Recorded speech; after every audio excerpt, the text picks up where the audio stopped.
Hello guys and welcome to today's special Chelsea review. Today we'll obviously be doing the review of the Chelsea game which we won 3-1. It was a fantastic game from all the players, so I'm really excited for this one. I'm joined by Sean as ever, so before we get into it, like and subscribe and let's get right into today's podcast. Okay, so for this special today, we are obviously going to be doing the Chelsea review. Now, yesterday we beat Chelsea 3-1 in a very, very exciting game, for us anyway. And I think, most Madristas will say that it was that type of game where, that European aura came to play. I think a lot of our players, probably all of them, played out their skins, but it was also helped by some of the Chelsea players, not all of them, some of the Chelsea players having a bit of a poor game. So let's start with the starting lineup. Now, we both called out for Fede Valverde in the lineup, in the starting lineup. You said centre mid and I said at right wing. Carlo Ancelotti went with the right wing option. We'll obviously get to Valverde's performance later because he was one of the standout performers in this game. But what did you make of Valverde starting, and what do you make of him starting at right wing? Well, I think, of course, we have to look at it like this. Before I move forward, I must say that I think Fede Valverde has just won the right wing position, even though he isn't a right winger, and that's incredible for him. And that just shows how incredible he played. But what I think about him starting there, I had no issue with it, but I thought that, maybe if we have Fede Valverde playing in midfield, then after we can also have Rodrigo Lucas Vazquez, a typical winger playing on the wing, then maybe Valverde will not be the main threat on the wing, but someone who can assist the main threat on the wing. That's why I went for him in midfield. However, I have no issue with Fede Valverde playing out on the wing if we have our full 11 available. Of course, I don't think it's ideal if let's say, for example, Benzema saying Vinicius is missing. I think it's ideal when we have the full 11 available. I think because he just balances out the team when Vinicius is out on the left, on the other side, when Benzema is there. So I just think it's not a bad idea, and like I said, at this time, I think that maybe he is the best option to put out there at this time in a big match. Of course, it's not something that that might be done constantly in a league match. We might see Rodrigo getting more game time there over the weekend. But however, in one of the best matches of the season, one of the biggest matches of the season, we need our best guys playing, and of course he is in our best 11. Yes, I completely agree. Right now he's performing to the best of his abilities, and it shows why we need this guy, because he is just so pivotal for us. So let's get into the actual game, because it was a very, very good game. There's not much else to say on the lineup because it's much as people expected it to be. So let's start with the goalkeeper and Thibaut Courtois. Now, he was obviously getting booed by the Chelsea fans with the way that he left Chelsea, but I think he played brilliantly despite the boos. I think he was absolutely fantastic once again for Real Madrid, coming up at clutch, and I think he just has this knack of performing for us so often. So what did you make of Thibaut Courtois' performance? Yeah, of course, and it's something we say every week, how good he's getting, how good he's playing. If you compare how confident he's playing, the saves he's making, if you compare that to his very first season at Madrid, you can see how much steps he's taken forward. And you might wonder why I'm saying that about the guy. He's 29 years old. Oh yeah, he's taken steps forward. But he's a goalkeeper who struggled in his very first season. It didn't look like a good fit for the club. And every time he performs, I just look back to that first season and be like, wow, I can't believe he's doing so well, because of course many people were chanting for Keylor Navas, shouting for Keylor Navas after that first season, even after the first season and a quarter, first season and a third. However, he has honestly taken a step forward, and that's honestly each game he is playing so well. I'm not going to blight anything, but I can't remember the last time he made a mistake, a costly mistake, and that's just amazing, to see, and of course, Courtois, he did say in the before the game, in the conference, he said if he thought I played well versus Celta, well, not exactly like this. He said, I made a lot of important and good saves against Celta, and you're going to see more saves like that on tomorrow. And he did, and I really wish he had saved the Kai Havertz shot. I'm not going to blame him for it, but he did well to reach out to it. It was a good game for him, man. It's always amazing to see him save us, just something amazing I love to see. Yeah, and Thibaut Courtois, it's good that you mentioned the mistakes. He has not made a mistake in such a long time, I think. And I think that's also down to the fact that he doesn't play a high-risk game like other keepers do, like maybe like Ederson, like Manuel Neuer. But I think, it's still something to say, how he's good in possession, but he doesn't, just do some random stuff for the ball when he's on the ball, and like the other keeper in the opposite goal. It was a rubbish mistake by Mendy, but back to Thibaut, and I think he did fantastic. Where do you think he ranks among the keepers in Europe right now? Considering like we've seen the other keepers have such bad mistakes like Mendy in the game, and Donnarumma previous to that. We've seen Ederson have bad mistakes. Same with Alisson. Neuer's had quite a few mistakes in the last few games for Bayern Munich. So where do you make of Courtois, and where do you think he stands among the Europe's keepers?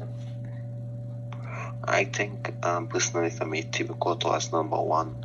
I genuinely believe so. I'm not just saying that because he is in the Real Madrid team, but it's just fair to say that he is number one after the last 2 seasons he's had. I'm not even just going back to some of the important games that he's playing, because even if he makes 5 saves a game, 1 save, 2 saves, he always makes the important save, and it's difficult for a goalkeeper, to just be in form so consistently for so long. And like I said, Keylor Navas was really good, but there was always a mistake in him. I could have felt it, I'm not gonna say I didn't feel safe when he was in goal, but he could have known that a mistake maybe it was expected. But with Courtois, over the last 2 seasons, it's becoming so less and less that he's going to make a mistake. Maybe he might clear the ball out for throwing maybe once a month, but other than that, I think he's so stable. I can't say that about any goalkeeper. You can see sometimes Ederson lashes out, and of course maybe puts himself in a bad position and makes it easier for the striker. They all make good saves, and I'm not going to come here and downgrade any top goalkeeper like Alisson and Ederson, because I love them so much.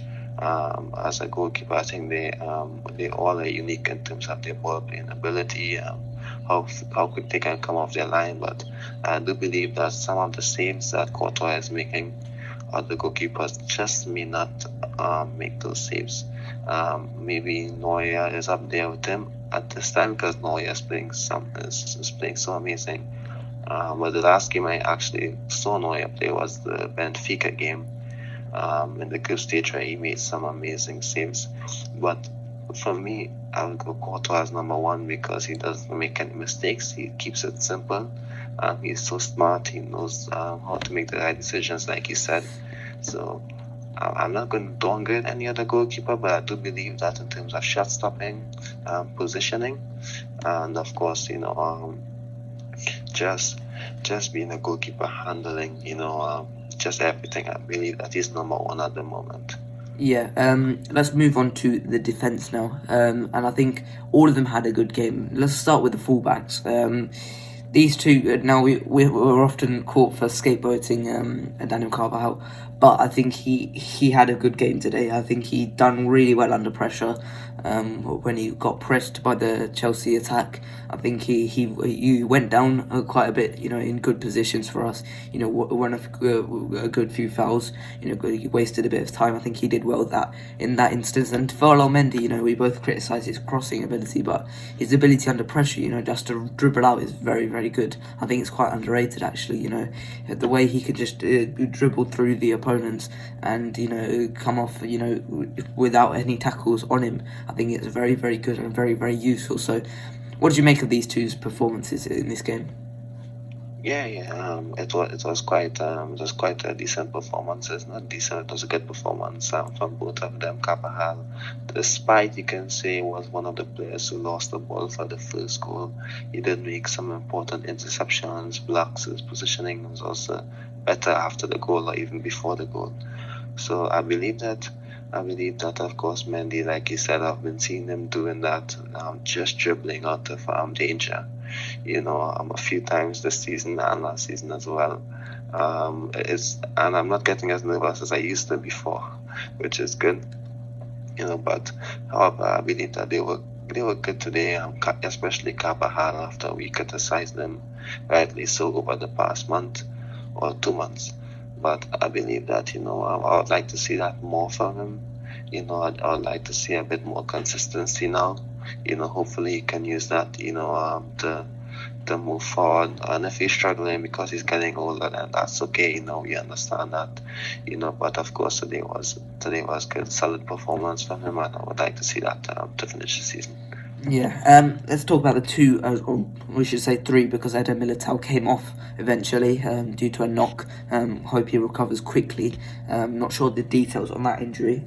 He's also booked, so that means he will miss the second leg. So regardless, Nacho will most likely play unless something happens there. So David Alaba, Eder Militao, Nacho, they all did really well. I think they defended really well. They were compact. They didn't let Chelsea have a really much of a look in.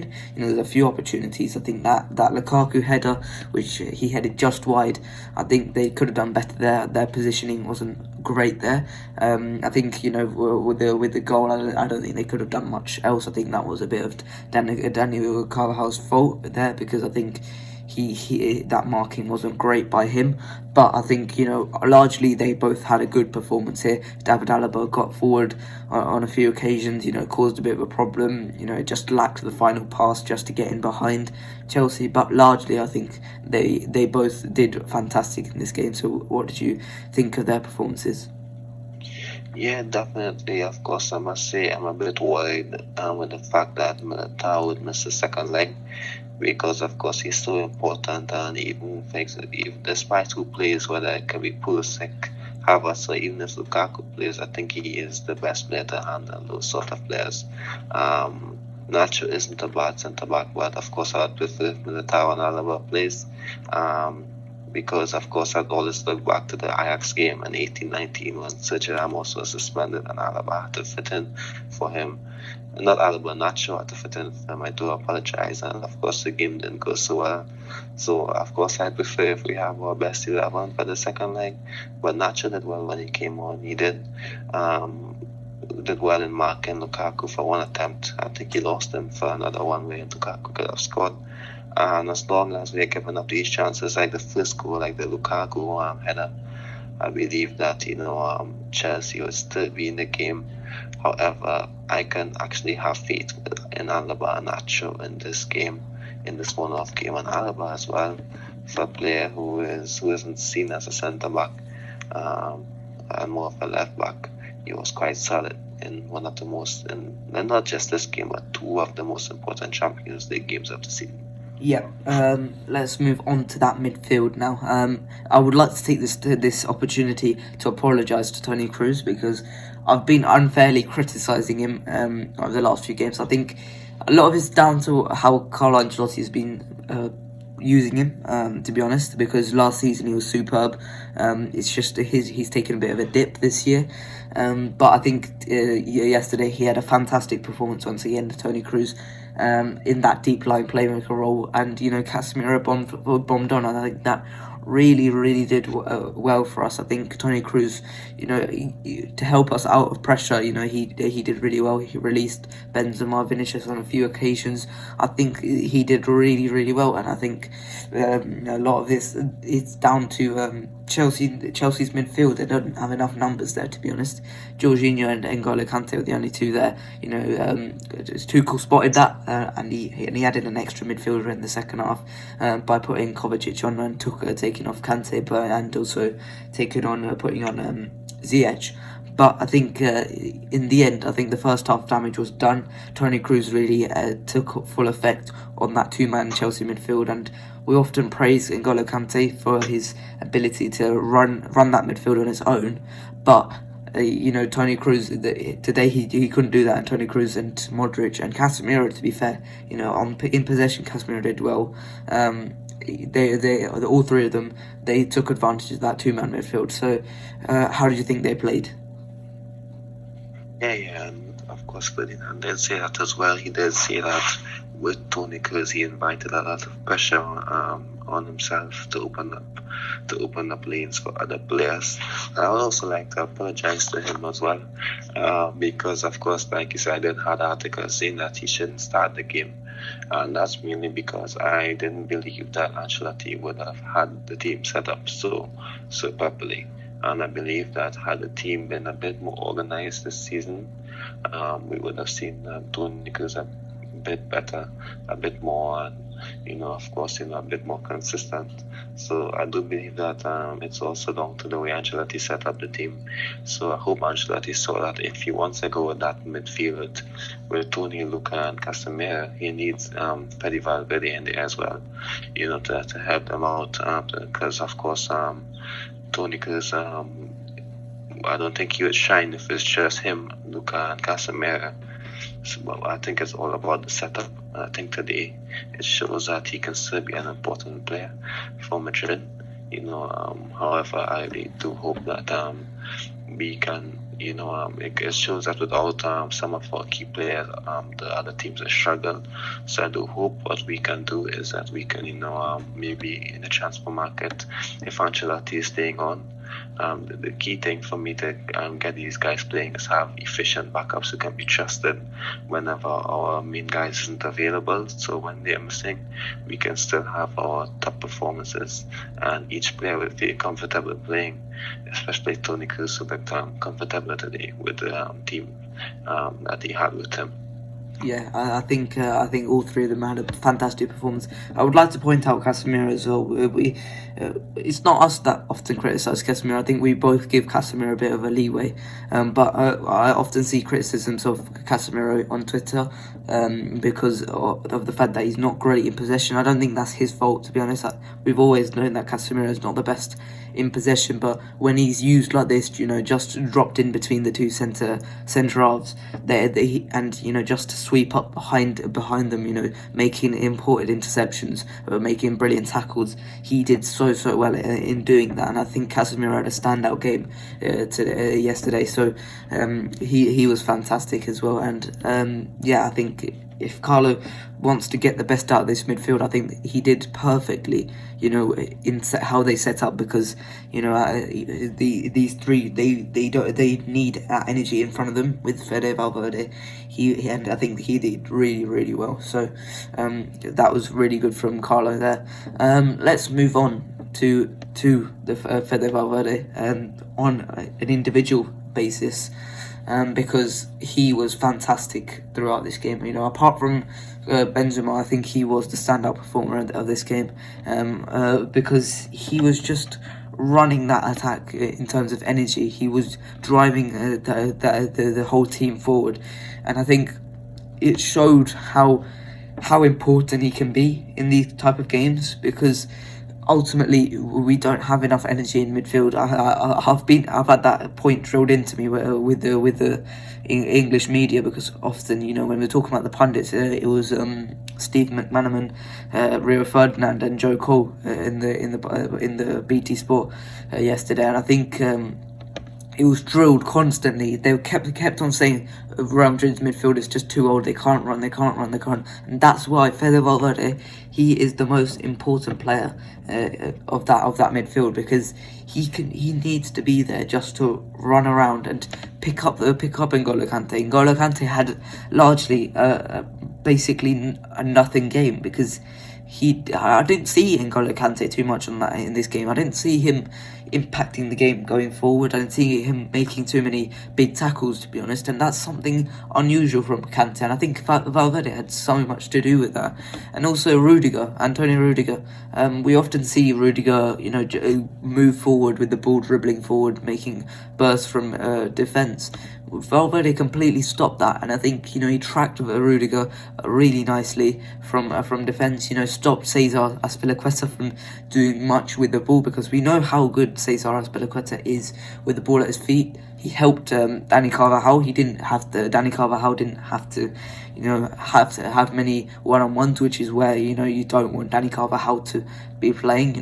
Most of this game, Valverde really did well, and I think it just shows when Valverde is in the team, we play so much better. We saw that in the second leg against PSG, and we've seen it now. So, what did you make of Valverde's performance?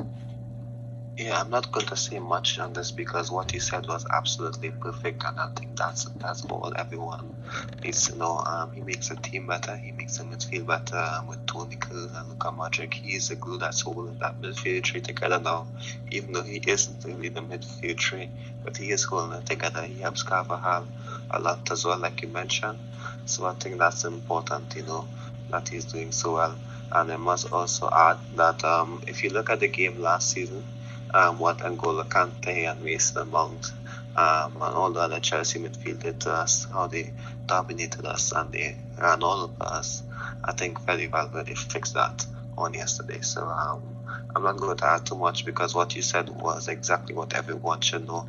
I just added a little bit because just to show how important Valverde is, and maybe had a guy like let's just say someone else like I love Mason Mount, and I think he's always getting praised. But I think if Mason Mount had a game like that on yesterday, the media would just give him more credit. And of course, Valverde isn't a player who gets as much credit as he should get, in my opinion, compared to some of the best midfielders in the world. Yeah, and also, you Karen? You go. Oh yeah, I was just going to say that I think he deserves to be up there because he's always performing in big matches. And if a player's performing in big matches, then he should, definitely be in the top 8 midfielders in the world. I don't care how you put it. Maybe there are guys who are a bit more skillful, but I don't think there's another Fede Valverde, and that's the big point. There's never another player like Valverde in the world at this time. So that's where I would go, that he is in the top 10 midfielders in the world, or maybe top 8. But just to be safe, I'm going to say top 10 because I'm not going to analyze everyone, but just to be safe, top 10. Yeah, and we talk about Valverde, but his consistency every single game. I've never seen someone be so consistent at such a high level. 8 out of 10 performances at least every single game is just incredible. To have that kind of player in our squad is a real luxury, and I don't think we take it for granted a bit, because you put that Fede Valverde in Bayern Munich or in Liverpool, really good pressing teams.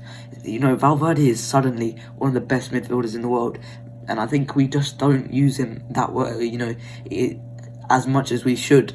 He put in a world-class performance at right wing today. He put in a world-class performance at right back against Liverpool last season, and every single time he plays at centre mid, he impresses everyone. I think Fede Valverde is really, really good, and the three ex-players that I mentioned earlier, Rio Ferdinand, Joe Cole, and Steve McManaman, that's high praise. They gave high praise to Fede Valverde, which is really good to see. So yeah, that's all for Fede Valverde. Let's move on to Vinicius Junior. Now, we're obviously very, very full of praise for Vinicius every single game.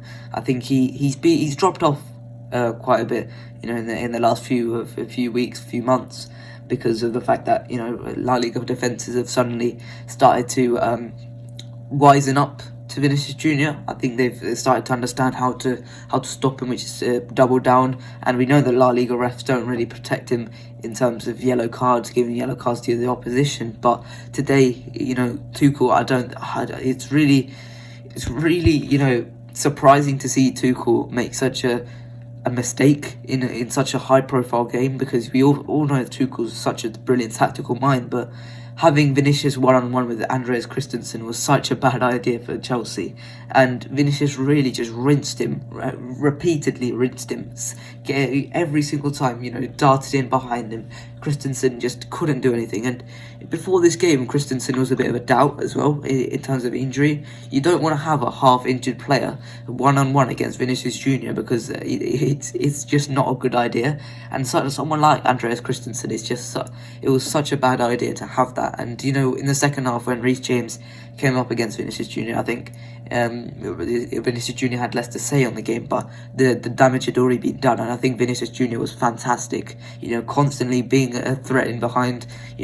Always playing on the last defender. And I think Fede Valverde's really helped that, because in previous matches he's had to do Vinicius had to do more defensive work. I think Valverde's really helped that, because Valverde's suddenly doing the work, and I think the balance is right, because say if Asensio or Rodrigo was there, I don't think Asensio or Rodrigo would be tracking back, but suddenly having Vinicius on the last man constantly instead of coming from deep to do so, I think it's really helped him, and I think we can see how important it is.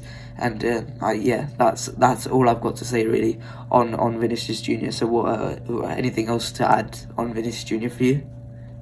Yeah, I would just add, just game reminded me of the Liverpool win on last season when he scored 2 goals. I think he was missing the goal, but I remember when he and Trent Alexander-Arnold, had that battle, and Vinicius just tormented him all night. It reminded me of that night. Of course, yes, he did chopped off a bit. That's mainly because, of course, La Liga teams, figuring out how to stop him a bit, and it's difficult to stop him regardless. But I believe that, of course, the more, like, for example, if you sign another guy like Mbappe, it gives him more space to play, whether it's on the left wing or the other flank. I believe that when there is more danger in attack, it would free up space for Vinicius, if I'm being honest. Because of course teams know that he is Madrid's main threat after Benzema, so they're going to double down on him. But I would love to see what they're going to do when it's not just him and Benzema, it's him, Mbappe, and Benzema, play.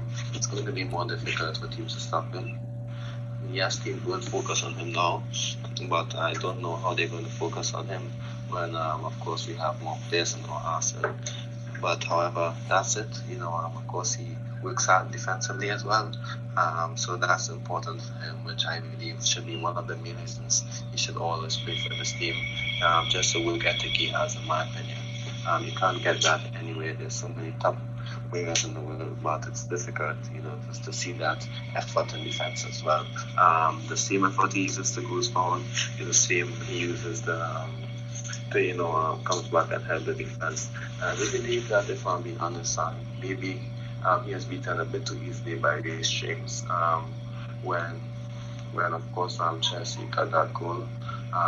But however, when you're coming back at such speed, it's more to make up the numbers and set up a nice block instead of making a tackle. And of course, it's a bit difficult to do that. So yeah, he had a good game. I'm not going to be too critical on him because, of course, he keeps showing each game how important he is, even when we don't play well. So for that, that's it, I think. Yeah, let's talk about the main man now. Karim Benzema, the star man of the night, the man who's going to be on the newspapers this morning in Spain. Marca, all of the newspapers in Spain is going to have Karim Benzema's face on, except the Catalan ones. And I think Karim Benzema, he was just magnificent, not just for the goals. The goals were exceptional. They were exceptional, but the movement, the link up, it was just so good. And I think it just shows how important he is. And if that wasn't clear enough already, I think this game really proved that, because no one else is going to step up in terms of goals. No one else is going to step up in terms of link up. You can try and put a wedge in Gareth Bale up front. He's just not going to do anywhere near the same job that Karim Benzema does. The link up with Vinicius Junior for the first goal. Start with his first goal, because it was a magnificent header. That to get that power from, I don't know, it was like 16 yards, I think it was. It was just amazing how you can get that sort of power on a header from that long away, against one of the best goalkeepers in the world, Edouard Mendy. Yeah, I think it was fantastic, and we got to also say something for Vinicius Junior's cross, because how he was automatically able to pick out Karim Benzema without even looking up was fantastic. But you know, that first goal. What did you make of the first goal? Because it was a powerful header. It was a brilliant finish. Yeah, I think that link up has been so amazing with him and Vinicius, of course, and of course Benzema. I think he's the best header of the ball in the world at the time. We only talk about Cristiano, Sergio Ramos, of course, even Antonio Rudiger and Virgil van Dijk. But I don't think that at this time any one of them is hitting the ball just as good as Benzema, in my opinion. Of course, he's such a danger in the air. He isn't that tall and he doesn't jump that high compared to some of the other strikers, in my opinion. But he is the best header of the ball. And that means he's the best finisher, in my opinion, because of course he just makes the difficult chances look so easy because he's so smart and his technique. It's just amazing. So of course I believe that he is number one in not just heading but finishing at this point in time. Yes, he missed that easy chance, but of course you can easily forgive those misses when he's converting goals like that. I just believe he just uses the piece of the ball and he guides it so well.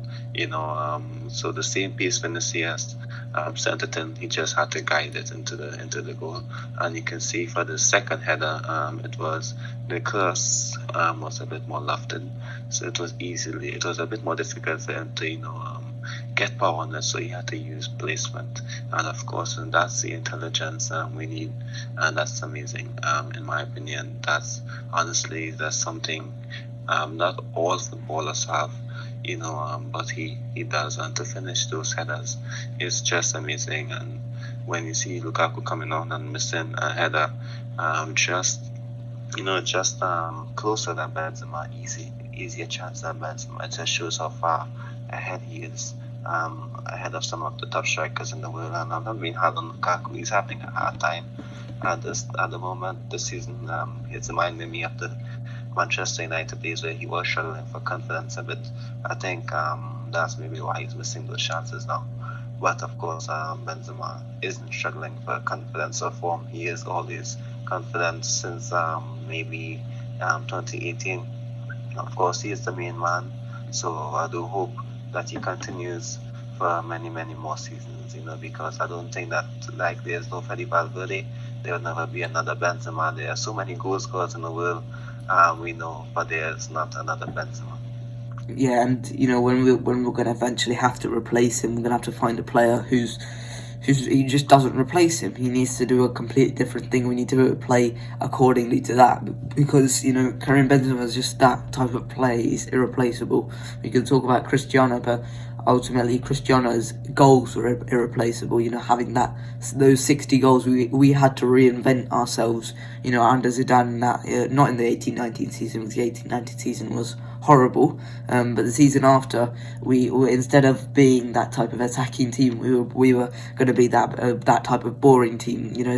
Often setting up, with to look solid at the back, and often just winning by one or two goals that season in the 19-20 season, which got us over the line eventually due to Karim Benzema and Sergio Ramos' goals that season. And I think this season, when we're eventually going to have to replace Karim Benzema, we're going to have to find a different way of playing, alongside someone like Erling Haaland or Mbappe. So I think that's going to be a really tough task for the team to try and replace him. But back to that second header, how you can have that intelligence to know in that split second, okay, that ball's a bit too high, and I can't put power on it. Let me just get my head at the precise angle. And Edouard Mendy's a very tall keeper. He's a very tall guy.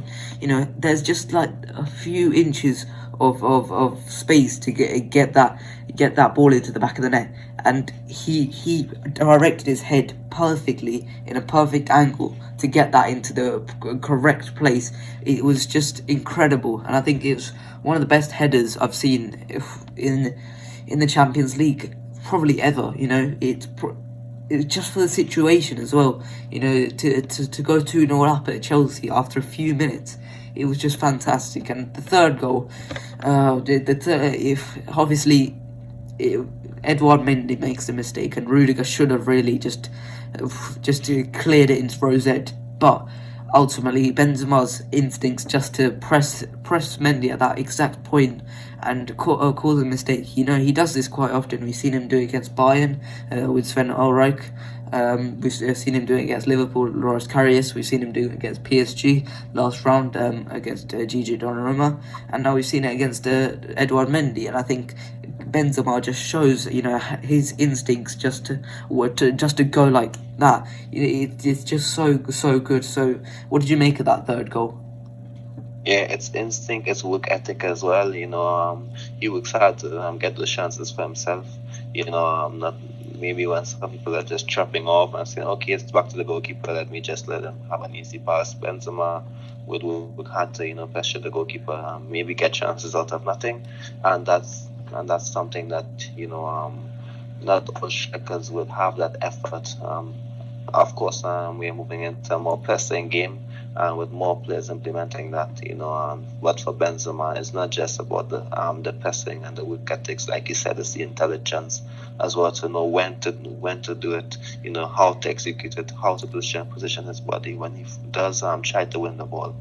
It's more than just hard work, in my opinion. And of course, it's not a coincidence that maybe even when goalkeepers make mistakes, you can see sometimes a team would rebound and maybe clear the ball, but it's more intelligence as well from Benzema to eventually get the ball and find himself in the position to score. So that's credit to him. Yeah, and also, it's not an easy finish from there. It's quite far out. It was quite far out. It's just outside the D, and I think that it's not an easy finish. To just get it straight under pressure from Tony Rudiger, who was probably affected by the yellow card he got earlier in the match. Probably cautionary to not get that red card. Otherwise, I reckon he probably would have tripped him up, and under pressure from Edouard Mendy as well. So it was a good finish as well, instinctive finish. To have that placement to just to get it in the goal without bottling that chance. I think most other players, if Vinicius gotten to the end of that chance, as good as Vinicius is, I reckon he could have probably put it wide. Maybe if Valverde could have put it wide, Luka or Modric maybe would have put it wide. So that instinctive finish was fantastic from Benzema. So that was fantastic. And we often don't give Carlo Ancelotti praise enough. I certainly criticise Carlo Ancelotti a lot, but he got everything right today. I think he got everything right. He knew how Chelsea were going to set up.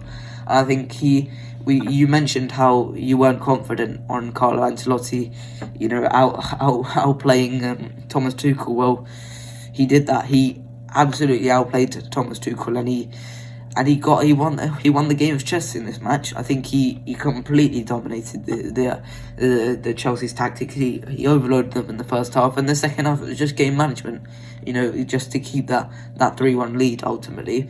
And I think we did that really, really well. He made the substitute of Camavinga at a good time. I think he made the substitute of Eder Militao at a good time.